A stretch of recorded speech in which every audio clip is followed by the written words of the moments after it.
President Obama is supposedly nervous but excited to meet the Queen. How do you think she's feeling about their encounter? Neither nervous nor excited. She's seen it all before. She has been on the throne over 50 years. In other words, longer than he's been alive. She has seen 11 presidents come and go and met 10 of them. She's met everybody, she's seen everything, she is confident of what she is. I think she'll be interested. Since this is a private encounter, right? I mean, will she be able to express her opinions to President Obama? She will follow his lead, I imagine. It's very striking. Tony Blair, who are sort of our version of Obama, really. Tony Blair said that the only person you can say something to in the absolute strict knowledge that nobody else will ever hear about it is the Queen.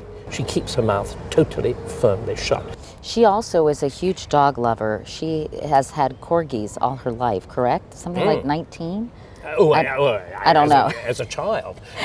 But indeed she is. And I can't remember, what is the presidential mutt? The buzz is that they're going to be getting a Portuguese water dog. But Queen This is the first dog, is it? Yes, it is. The first mutt? No, the first dog, because it's a purebred, I guess. But the Queen really enjoys dogs. Do you think they'll be chatting about President Obama's purchase of a White House pet? It would be. If the conversation gets sticky, it would be an obvious point to talk about, wouldn't it? But then again, you see, for the Queen, it's natural. Whereas Obama, the whole thing had to be run past public opinion, this vast correspondence on, what was appropriate for the president. Was he allowed a pedigree? Should it be a poor little dog plucked out of a rescue home and whatever? With the Queen, she says, I like corgis. I'm going to have lots of corgis, and if they nip people's ankles too much, tough.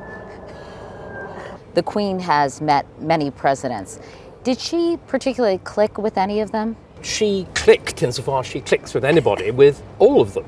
The only time there's any sign of any difficulty is famously with George Bush Sr.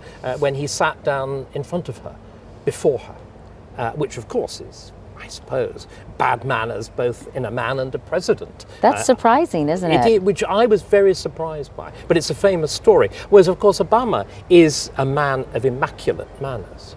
What did she think of George W. Bush? We don't know what she thought, actually, of any president. All we could, because she would never say.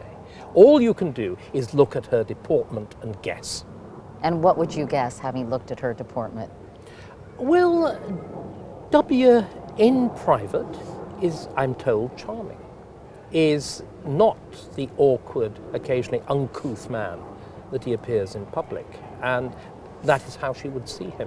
What about President Clinton? Did the Queen find him charming, as far as you know, as many women apparently do? Are you asking me in the politest possible terms, did she lust after Mr. Clinton? There is no evidence whatever either way. I wasn't exactly asking you that, but that's fine.